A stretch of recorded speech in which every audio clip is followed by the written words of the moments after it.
دیکھیے، پاکستان میں بڑھتی ہوئی دہشت گردی،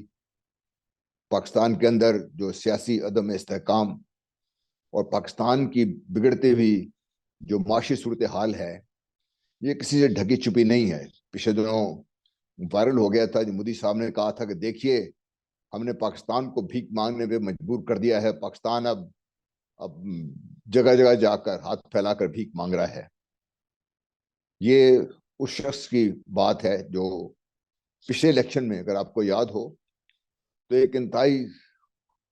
افسوسناک واقعہ پیش آئے تھے جس میں ان کے کافی سارے فوجی جوان مارے گئے تھے، اور پلوامہ کو استعمال کرتے ہوئے مودی صاحب نے ایک میجورٹی حاصل کی تھی، اور جس کی وجہ سے وہ اپنی خاص قسم کی پالیسیز لے کر چلتے رہے، جس میں سب سے واضح جو برہمن زائنزم جس کو بار بار میں کہتا ہوں، اس کا فروغ تھا۔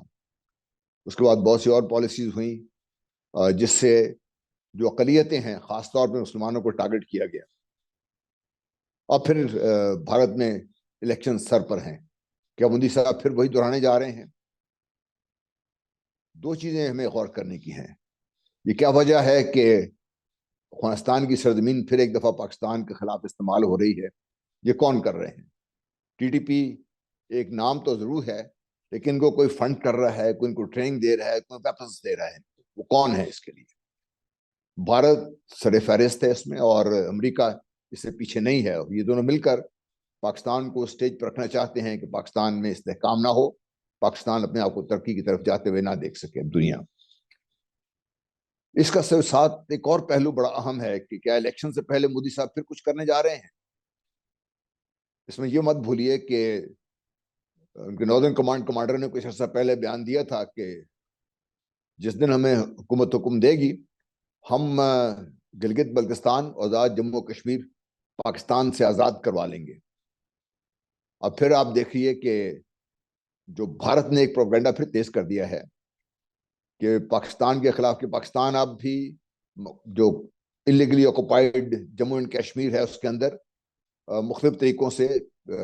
بدامنی پھیلانے کی کوشش کر رہا ہے، یا ایک قسم کا جو دہشت گردی ہے اس کو پھیلانے کی کوشش کر رہا ہے۔ ساتھ ہی ساتھ وہاں پہ ان کی جو فورسز ہیں وہ موو کرتی جا رہی ہیں، بڑھ رہی ہیں دوبارہ ان کی فورسز وہاں پہ۔ تو کیا اب بھی بھارت کچھ ایسا کام کرنے کا ارادہ رکھتا ہے؟ ایک خدشہ یہ ہے کہ فروری اینڈ ارلی مارچ میں بھارت کوئی ایسا ایڈونچر کرنے جا رہا ہے پاکستان کے خلاف جس سے پاکستان کی جو بگڑتی صورتحال ہے اس کو اور بگاڑا جا سکے، اور پاکستان کو پھر مجبور کیا جا سکے کہ وہ بھارت کو اس خطے میں جو نیٹ سیکورٹی پرووائڈر جو نامزد کیا گیا ہے امریکہ اور مغربی دنیا کی طرف سے، اس کی اجارہ داری قبول کر لے، اور پھر اسی طرح جو بھارت چاہے آسام، سکم، بھوٹان کی طرح پاکستان اس طرح بن جائے، یا صرف وہ اس حد تک ہی رکھے، اپنے آپ کو لمیٹڈ رکھیں گے کہ ایک ایسا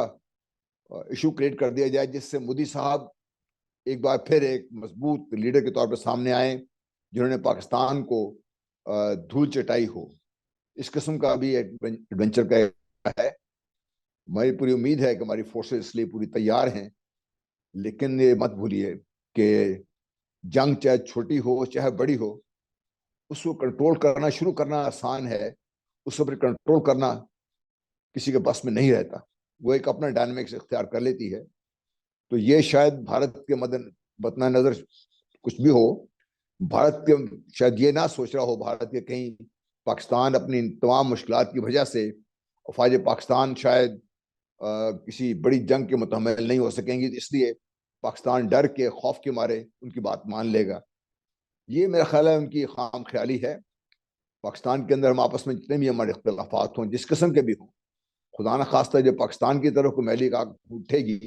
تو پاکستان کے 22 کروڑ عوام اللہ تعالیٰ کے فضل و کرم سے نہ صرف متحد ہوں گے بلکہ اپنی فوج کے ساتھ سیسا پلائی ہوئی دیوار کی طرح کھڑے ہوں گے، اور مل کر ہم بھارت کو وہ سبق سکھائیں گے جو بھارت کو بہت پہلے سیکھ جانا چاہیے تھا۔ میرا اپنا خیال یہ ہے کہ بھارت، اس کا میڈیا اور اس کے جو کرتا دھرتا ہیں ان کو یہ بات سمجھنی چاہیے کہ اب حالات بدل چکے ہیں۔ پاکستان کے عوام جو مرضی آپ کر لیجئے، جس طرح مرضی ان کے بارے میں آپ بات سوچ لیجئے، لیکن انہیں یہ کبھی شک نہیں رہا کہ پاکستان کا ازلی دشمن جو پہلے دن سے پاکستان کی سالمیت کے درپے ہے، کوئی موقع ہاتھ سے نہیں جانے دے گا، اور جب بھی ایسا خاصا موقع آیا تو عوام اپنے فوج کے ساتھ پوری طرح انشاءاللہ مقابلہ بھی کریں گی اور بھارت کو سبق سکھانے کی صلاحیت بھی رکھتے ہیں۔ بہت شکریہ، اللہ حافظ۔